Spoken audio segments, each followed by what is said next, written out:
that IEBC claims will require to run the general elections successfully. 4.4 billion shillings is what the presidential candidates can and are allowed to spend for the campaigns, or rather during the campaigns. And as far as the political parties are concerned, 17.7 billion shillings is the maximum the political party can spend. Now, 123 million shillings is the largest amount that is going to be spent in Turkana, which happens to be the most expensive county in as far as the general election is concerned. Now, in the event that there's a breach, in the electoral rules, at 2 million shillings and a jail term not exceeding 5 years is what those found culpable of breach of, the election rules are going to incur or suffer. So is Kenya ready for the next general election? There's been a lot of conversation, with even a petition in court to actually delay this exercise by a cool 4 months, saying that the current date, proposed date, that is August 9th, 2022, is 4 months shy or into Uhuru Kenyatta's tenure. So we'll be keeping tabs on that from the corridors of justice, as well as looking at how far we have come since we enacted the Constitution in 2010. Now it's 2022 that we're looking at, but what strides have been made in as far as the justice system is concerned? Remember, there's been a lot of talk when it comes to the appointment of judges and magistrates, the changes within the office of the Chief Justice and such, and what this means in as far as our judicial system is concerned. So we'll be keeping tabs on that, but that is what has been given the focus on the front page of the Standard this morning, as well as just talking about matters of the controversy surrounding the controversial businessman there, Aidin, and it is said that he was deported yesterday, and this is according to his legal team there, led by Ahmed Nasir. They're saying that those were mysterious circumstances. They're keeping tabs on that, and we're going to be following up on that. So if you haven't gotten online, well, remember that we are live, and we'd want you to be with us. You can give us your feedback in regard to these stories that we are highlighting, as well as others that you need covered. Remember, you can reach us on Twitter at KBC Channel 1 News, and our website is www.kbc.co.ke. Jane? Right, let's get to have a quick look at what the Daily Nation has for us this morning. It is quite the busy front page today. So many stories have been featured there on the front page, but just to run you through some of these stories, two of which you have already mentioned, Regina.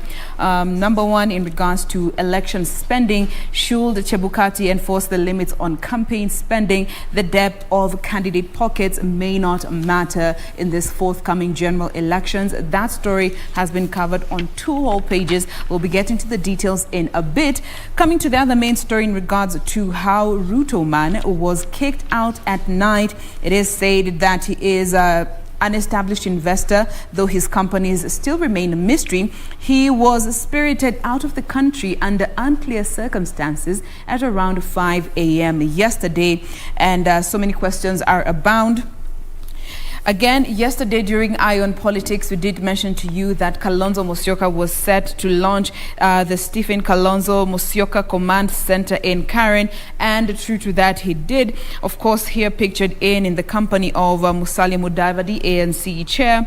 We also have KANU Executive Director George Wainaina, as well as Kaminini MP Chris Wamalwa, who have been pictured here in with him during the launch of this particular command center. And finally, MPs probe schools charging illegal fees. This is a concern that has been on the papers for the better part of the past couple of weeks. Parents complaining that there's so many added charges that were not included in the admission letters when they were being when they received these admission letters from the schools. So now MPs have launched an investigation alongside lawmakers to try and understand what is the foundation of these charges that are being leveled against parents in some schools. That is the front page of the Daily Nation for you today. Doreen. Now, if you remember the controversial billionaire that is Kamlesh Patni, he had relocated to Zimbabwe. He now makes a quiet return to the country. What does this mean? Why had he relocated? Why is he coming back to the country? This story, well cut up this morning from page 6 through 8 of the PD. So I'll be telling you, giving the details rather of this controversial billionaire that is Kamlesh Patni. Also, matters to do with election dominating the paper this morning, and the main header, 4.4 billion cap to run 2022 presidency, where the IEBC chair gives notice and publishes the contributions and spending limits. Ray has well mentioned that a candidate or political party may receive and spend during the expenditure period. Now, even as we talk about those elections, poll day is August 9th, 2022. That is what the IEBC says, which has also been well cut out in the constitution. But we cannot forget the individuals or persons who've been coming out to just give various reasons for wanting to push the election further. Key among them also who was featured yesterday in the papers as a critical person when it comes to 2022 general elections. That is Naragwa MP Jeremiah Kioni, who has really been on the forefront pushing for the postponement of that election. So I'll also be telling you why he has really been on the forefront pushing for the postponement of next year's general elections, and perhaps why IEBC is taking a key stand to ensure that actually those elections take part on the day that they're slated to as per the constitution. Also, Uhuru to meet former NASA team.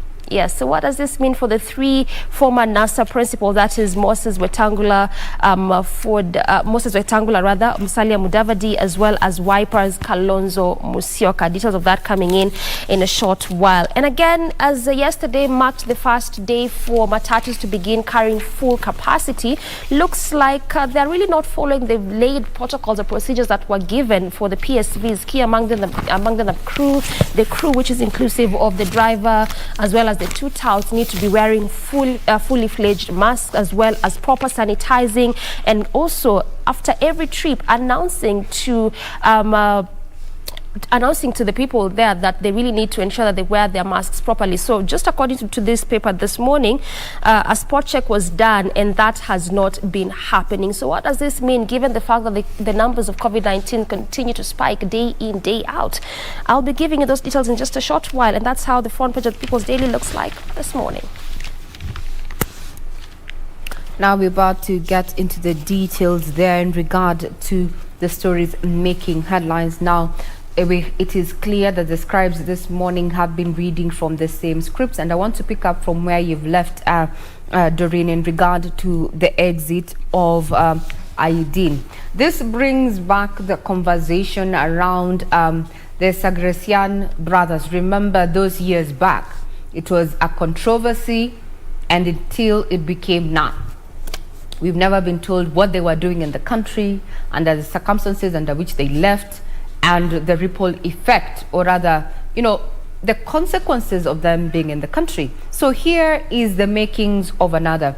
Confirming this particular issue was the lawyer, that is Ahmed Nasir Abdullahi, who claimed that the Turkish national Harun Aydin was deported yesterday, and they will be seeking legal redress and other legal avenues to bring him back, asserting that the businessman had a legal working permit that expires in 2023. Serafina Robi has the details of that particular story.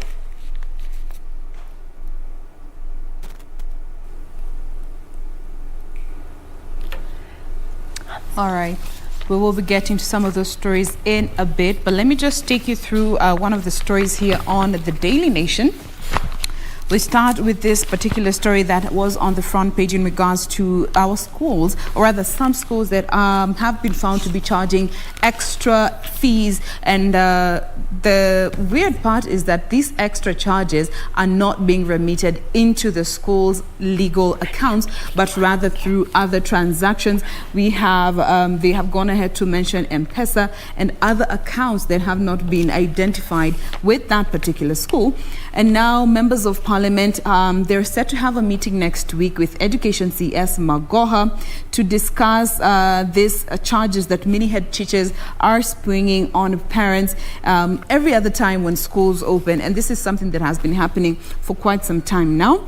They have noted that they're going to look into this M-Pesa transaction and other accounts that have not been formally registered, because as per the Ministry of Education, they only have one place, and that is the Ministry of Education, where instructions on school fees come from. So all these other added charges are not legal to some extent, but then again they are looking, or they're set to have a meeting with CS in the coming week to look into some of these allegations that so many parents have raised in regards to school fees. Doreen.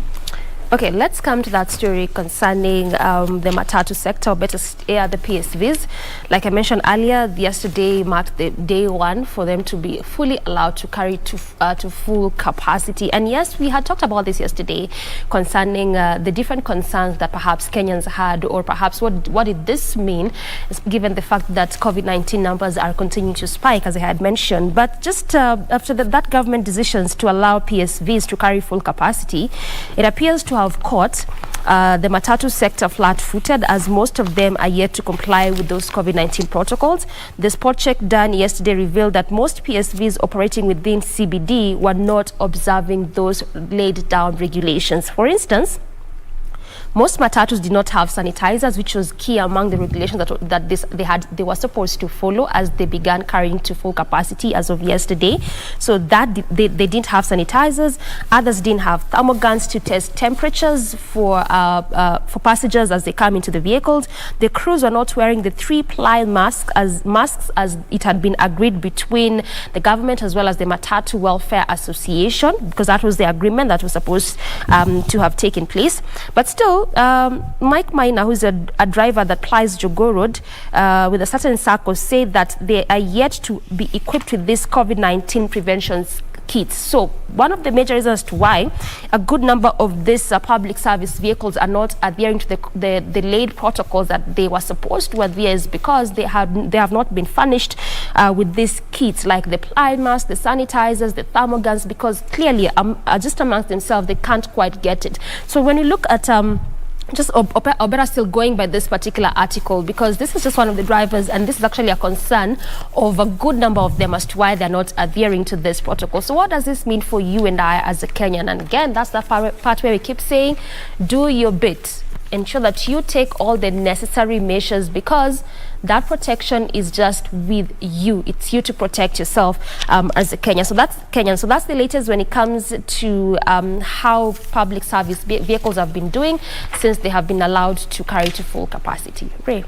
Now, there's a question that we were asking yesterday. When they say full capacity, exactly what does full capacity entail, and what are the new regulations around the PSV at a time when we're still battling COVID with a positivity rate of 12%? So yesterday, we saw the security apparatus in various bus terminals as well as various routes just doing a spot check to just look at what was happening on ground. But my question would be, Doreen, as a passenger seated in that particular PSV, have you donned your mask properly?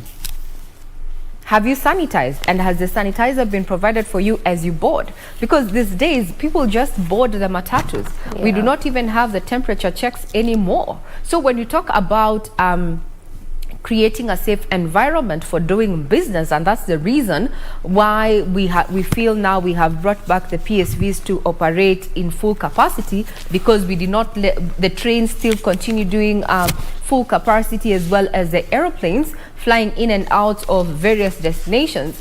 The question is, what are we doing? Because if you go to the SGR terminal just here, you'll see your temperature gets checked. You have water point where you sanitize and wash your hands. Also at the airport. But we are not seeing these checks and balances put in place at bus terminals, leave alone when they're picking and dropping passengers in places that are not designated, bus stops and such. So are we just courting danger? I think now this boils down to individual responsibility. As an individual, what are you doing to keep yourself safe? Because other than just going about your duties, remember, your health is the most important component of your life. Because if you're not healthy, you'll not be able to work. And if you can't work, then you can't provide for yourself or your loved ones. It begins with your health. And we're in a situation that is not so unique for Kenya. It's a global situation that we're dealing with.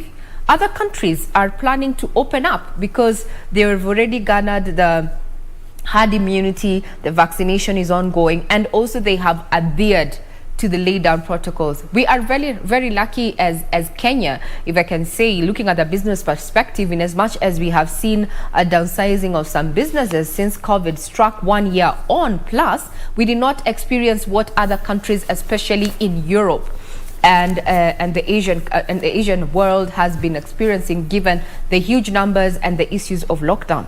So imagine now we are counting down 364 days to the next election. We are at a positivity rate of 12%. The data that was received yesterday and released by the Ministry of Health indicates that 30 persons have succumbed to this particular virus. And here you are, you're seated, you've not masked properly, you've not sanitized. You need to do something for yourself. Jane? Citizen responsibility. Most of the time, we are always quick to look at what the other party is not doing. What is the matatu driver not doing? What is the conductor not doing? What is the transport system as a whole not doing? But what are we as individuals failing to do that we are not recognizing? And especially amid this pandemic. So Ray, you have rightfully put it. It starts with you and I. As ukiingia kwa hiyo matatu, tumefundishwa kuvaa mask. And it's for our own benefit. You know, that's what I don't really get sometimes. You know, unaambiwa uvae mask ndio usipate COVID. Sio neighbor asipate, ndio wewe usipate. So again, it boggles my mind that we can compromise our own health because we don't want to put on a mask or wash our hands at every available opportunity that we can get, or social distance. So again, it's a wait and see situation. That's the sad part. You just need to wait and watch the masses to see how this will play out, whether it will be a good decision in the long run, or we'll have to go back to the drawing table and just recalculate some of these next steps moving forward. And Stephen has talked about it's a wait and see kind of situation, and this is perhaps for the longest time the government was not actually allowing PSVs to carry to full capacity, because like Ray is saying, when you go to the railway stations, when you go to the airport, actually these things are there, sanitizers are there, they ensure they properly sanitize the places as people alight. But when you come to matatus, that's not the case. That's why we keep saying right now where we've reached, it's actually a personal responsibility. So you just make sure you do the right thing for your own good and for your own benefit. As we move forward, Wambui. Yes. Let's now come to, I think, Ray, you had touched on this story concerning IEBC's Gazette notice yesterday when it comes to spending. It was on the front page of the Standard. Yes. But let me just give you some details as it has been captured here on this particular daily. Easy page mbili zimependana sana. Zinakata, there we go. So the 2022 polls come at a very heavy price. And this is something that we have been seeing as a country. Every election becomes more expensive than the previous one. And this year, Treasury allocated 26.34 billion to IEBC for next year's general election. But as per IEBC Chair Chebukati, he said this is way short than what they need. The budget that they need currently stands at 40.9 billion, which is a short sum, 14.57 billion, in order to help them properly conduct the general elections come next year. In the event that Treasury does not relook at this budget that they did allocate to them, Chebukati said that they would have to they would have to cut down on some critical expenditures like wages and mass voter registration, which may be shortened from the current 30 days to 15 days due to financial constraints. In the last elections, there was some 19.6 million voters that were registered, and an additional 9 million are projected to be registered in the mass registration that will be happening before we get to the general elections. Now, general elections are an expensive affair, and IEBC tried to justify this 40.9 billion budget, citing that one of the things that actually take a big chunk of this money are the ballot papers, given they have 9 security features that they need to meet in order to qualify for the poll integrity requirements, which is something they have to fulfill before the general elections. And also yesterday, Chebukati did publish a gazette notice imposing contribution and spending ceilings for candidates as well as the counties across the country. Now, this particular notice prescribes a fine not exceeding 2 million or a 5-year jail term or both should members violate these limits. What are these limits, you ask? Well, when it comes to expenditure for political parties, it has been limited to 17.7 billion Kenya shillings, which caps items including transportation, advertising, media, as well as election agents, just to mention but a few. They go on to give the other financial limits for each and every county, with Turkana having one of the highest spending limits, which has been capped at 123 million Kenya shillings.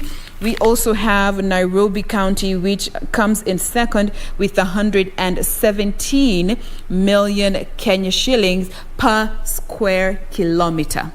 All right, which covers a population of about 695 people in Nairobi. So these are just the limits that have been put by IEBC when it comes to how members are expected to spend. Because, you know, Ray, we were just having this conversation, was it early in the morning or yesterday? When we get close to this election time, money is moving left, right, and center all over the place, and so much money goes into the election with members campaigning, all aspirants campaigning, and now IEBC says we need to maintain this limit, just make sure that even the country is not shaken financially. Well, we'll be getting into the details of that. Remember, the IEBC has said that it will require a cool 40 billion shillings to run a free and fair election. We take a breather. We'll be right back.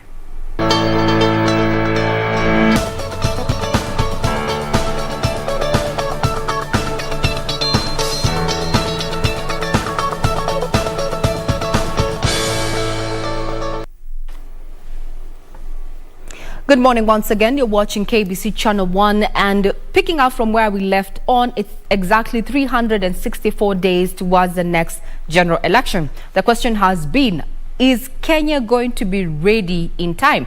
Now, talking about finances and the electoral body that is charged with conducting a free and fair election. Now, they gazetted the rules and regulations as well as the guidelines ahead of this general elections. And just to pick up from where we left with Jane there, the issue of, does it have the requisite monies or rather funds to run a free and fair election?